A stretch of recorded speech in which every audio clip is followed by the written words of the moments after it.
TakeOver Chicago II. I'm not going to lie, I was not going to do a review of NXT TakeOver. Not because I wasn't interested, but I've had a lot of stuff I've been doing. I've been working on my animation, and today I had to go to Manhattan to get some stuff. I was going to go for the sale in Manhattan around Kmart. And I decided on a Saturday afternoon, not a Saturday morning or a Friday or a Monday, a freaking Saturday, because it looked like the sale was going on in Kmart. I was stupid enough to go, knowing full well there was a good chance the trains weren't going to work right, and in New York they're constantly doing maintenance on the trains and the trains don't run right. You get a guy, and I'm not categorizing or stereotyping anybody, but you can tell a guy who gets onto a train has a problem drinking, and that guy pulls out a shot of bourbon or whatever he had, drinks a little bit of that, pulls out a can of beer this freaking long, like a 32 ounce, drinks a little bit of that, starts falling asleep and spill beer everywhere. And for me, who has anxiety with depression, I get anxiety first and my depression kicks in. I was terrified that not only was I going to start getting pushed around by people, because in New York it does happen, it gets really crowded and people tend to shove, not on purpose, but it happens. Seeing liquor over the floor, worried that I may slip and bust my ass, set me off. And I became so frustrated, getting so angry at the guy, telling him he was stupid. My hand started shaking like this, like a freaking leaf. I still had to do what I needed to do. And when I got home, I was so frustrated and began to show depression. I said, no, I'm going to do what I need to do to get out of this. I decided I'm going to do a review. It helps my depression to a certain point to focus on something, to do a review of something, and to speak my mind, and that's what I'm doing. So here we are, NXT TakeOver Chicago, exactly where I wasn't thinking I was going to be. I will say this with TakeOver Chicago, it was a damn good show. And I'm sure people are going to say that it was the most amazing show that they've ever put on. But I have a problem with it because of the ending of the show. Not because it was bad, it was because, what now? So I'll explain that after I go through everything else. Now, by the time I got home, I missed the tag match because I think it was, the Undisputed Era versus the new guys. I hadn't really watched them, so I don't know their names per se. You guys can tell me below. I understand that I think it was, someone said Adam Cole had been ejected, and the Undisputed Era won. So that's what I understand. But I didn't watch it because I didn't get a chance to. So I will tell you what I did see.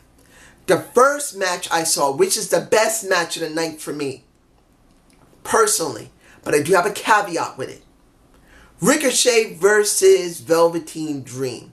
Now, I'm not going to lie, I have not watched the product for months. Not because I'm not interested, but because I got a lot of stuff going on. And it's hard to keep up with watching Raw, SmackDown, NXT, and Impact Wrestling, along with doing all the other stuff I'm doing, like learning how to animate, going to my doctor's appointment, which is something that gives me an issue. It kind of messes with me. So I don't always have the time to look at it or have the interest. But I've known about Velveteen Dream.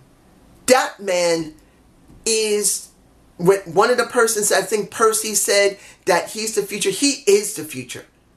But like I said, I have a caveat, what I'll explain in a moment. But he went up against Ricochet, which I know is the darling of the internet and the darling of the indies. The guy is hot, and I think he might be related to The Rock in some way. I don't know, he might be. I think he might be a cousin. I'm not sure, he might be. But did they put on a damn good match? Yes, they did. And I'm sure people are going to say Ricochet was amazing, better than Velveteen Dream. No, I'm sorry. I'm not against Ricochet. I remember seeing him in a match with somebody else about 2 years ago. I saw it was on New Japan Pro Wrestling. It was considered one of the most hottest matches that has ever been seen. And I said it was a very good match for the niche that it was in. And that was major high flying. Not much grapple wrestling, not much ground and pound, It was a basic high-flying wrestling match, and for it was very good. When you see this match, it's a different animal. Because, yes, they did high-flying with it, but they did a lot of well, they didn't do a lot of grapple wrestling. They did a lot of high-flying, a lot of high impact. And they did a lot of what I wish more wrestling would do. And that is psychology. This was like an old-school match with a high-flying, high-impact twist.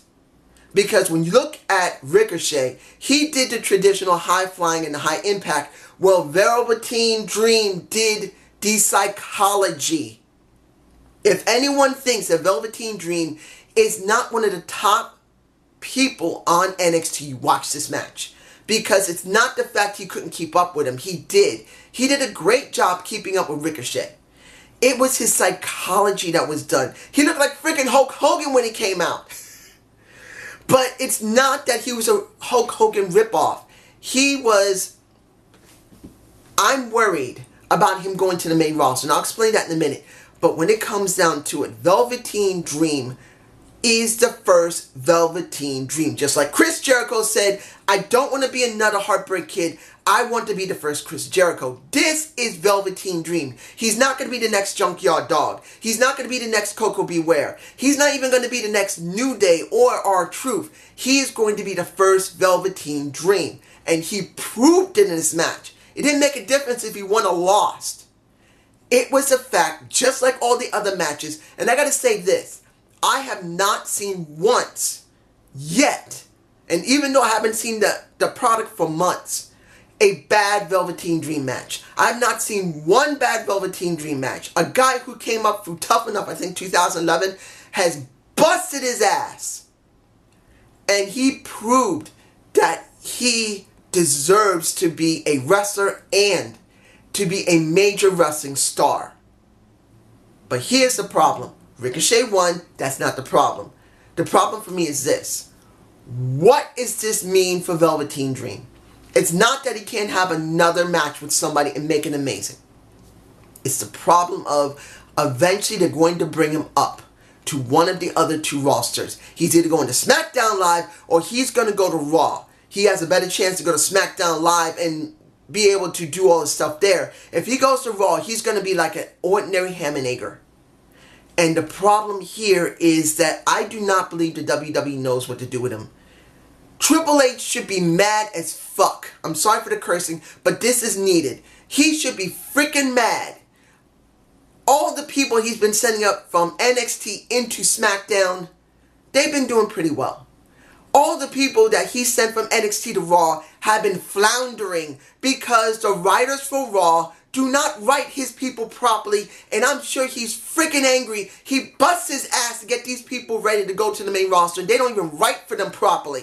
They don't book them properly. So I look at Velveteen Dream, and I'm thinking two things. One, either when they say it's time to come up, he says, no, I don't want to go up to the main roster. I'd rather stay where I am, or breaks his contract if he has one, and leave.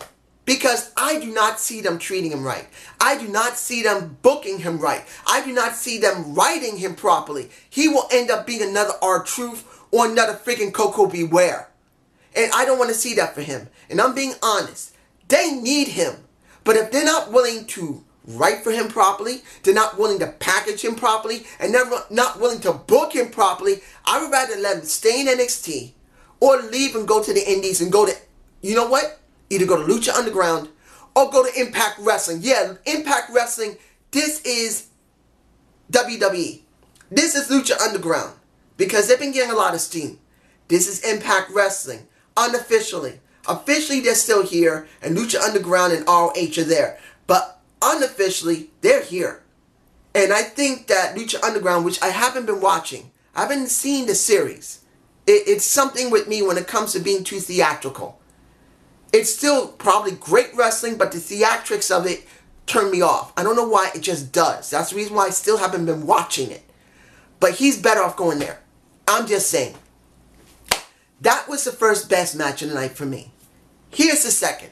Nikki Cross versus Shannon Baszler. And I finally got Baszler's name right. And I gotta say this before I talk about the match. I never noticed how beautiful Nikki Cross is. When she's not acting nuts out of her freaking mind, she is actually a gorgeous looking Scottish woman. I marry her in a minute. And I love, you guys know me loving Naomi. You know I love me my Mickie James. Mickie James is the shit. She's the most gorgeous woman you can meet. The Iconics are damn good looking.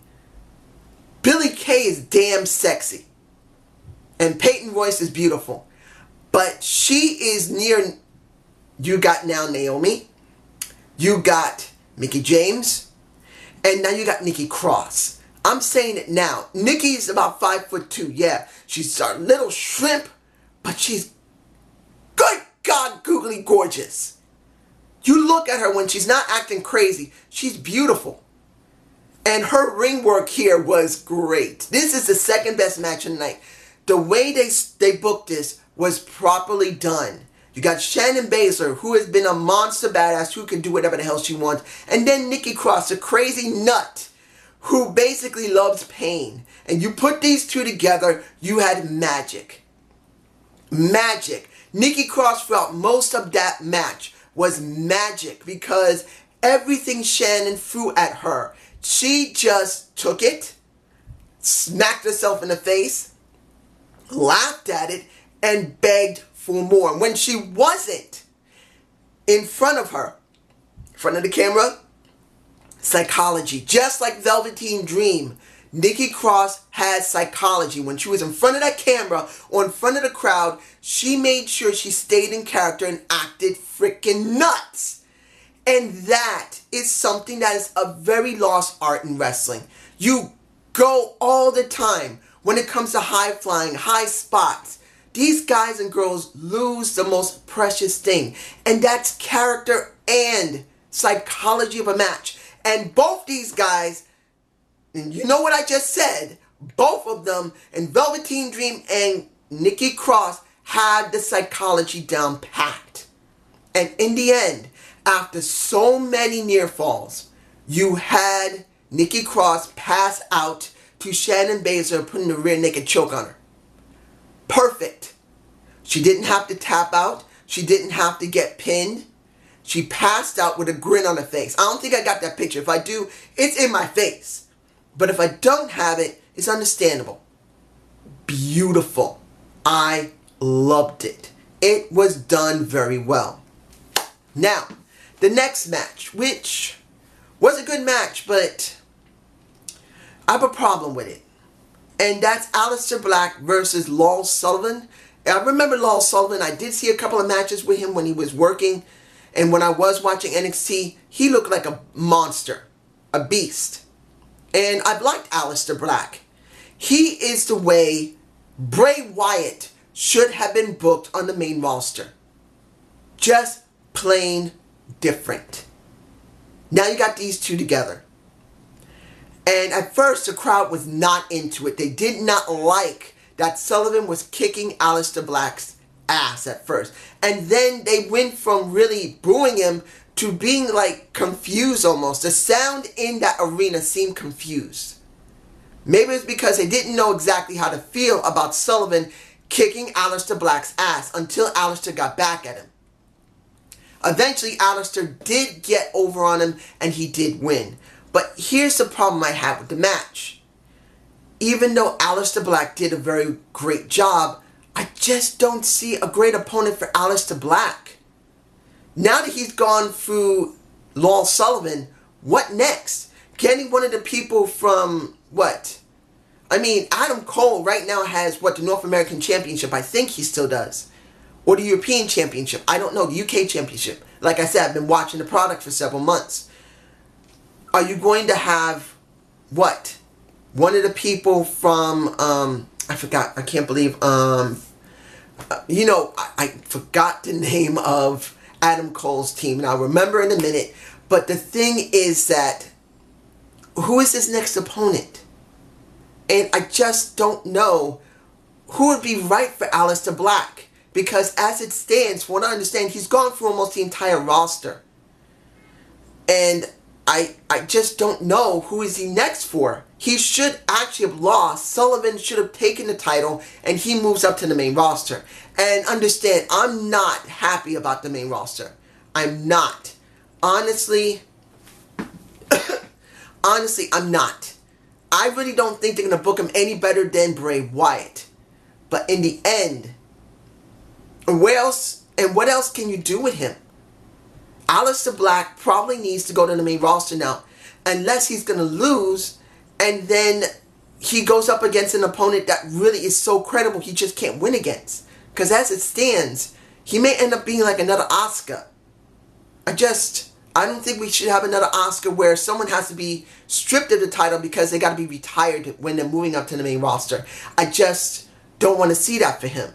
He should be moving up now. He should have lost that, or if they're going to do it, that maybe Regal is going to actually strip him of it in the next couple of months. That's just what I'm thinking. Now, there wasn't that many matches here, dude. The one that is the final one will be Ciampa versus Gargano in a Chicago street fight. This was an insane match. And I have to say that this is one of, not the best street fight matches I've ever seen, but easily. This was a well-executed street fight with a very good story and a very good ending. But I can't make it the best match of the night.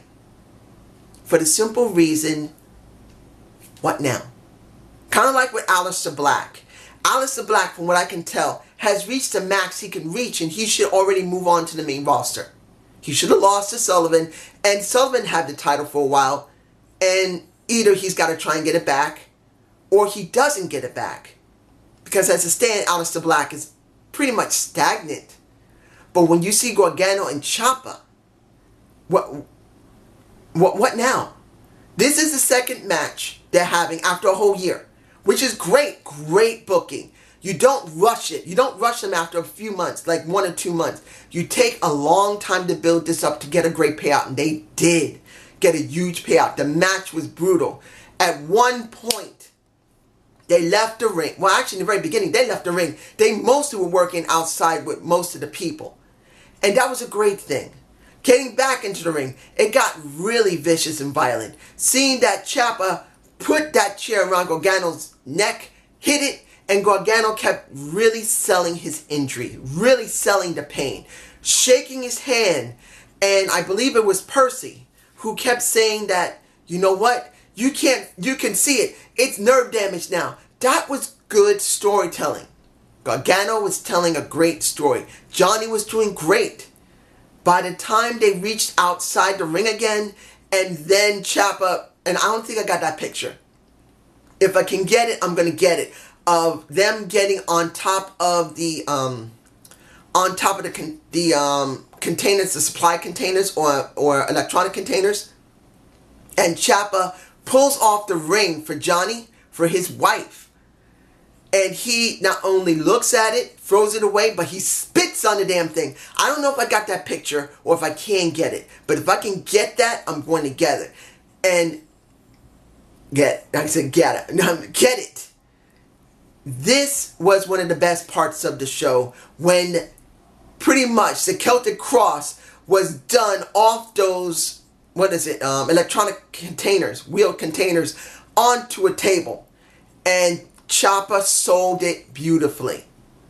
And by the time they rolled down back to the ring, because pretty much Gargano said, you know what? You took my freaking ring. You can see him in my face. You took my freaking ring off my finger. Oh, hell no, I'm coming to get you. And then he grabs his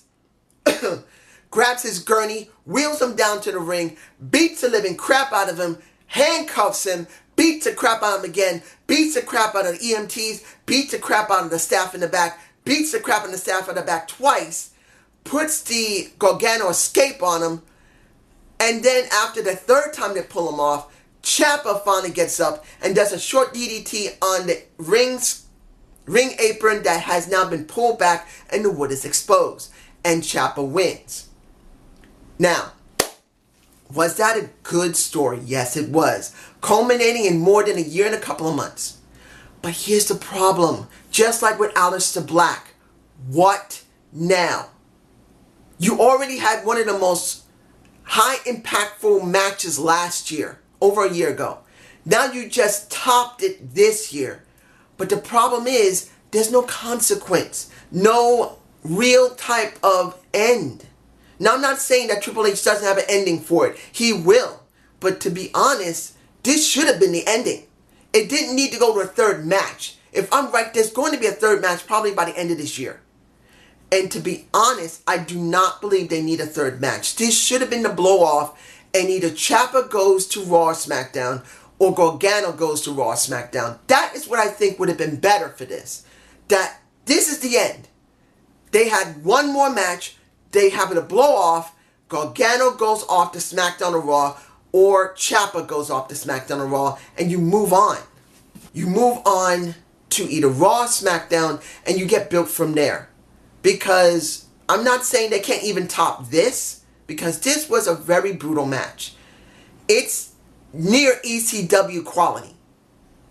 Now, I'm not saying that's an amazing thing, but for some of their more extravagant pay-per-views where they went all out, like the Sandman and Tommy Dreamer, that isn't at the full quality of them, but it's hitting in the same ballpark. And I'm seeing it for that. But now here's the problem.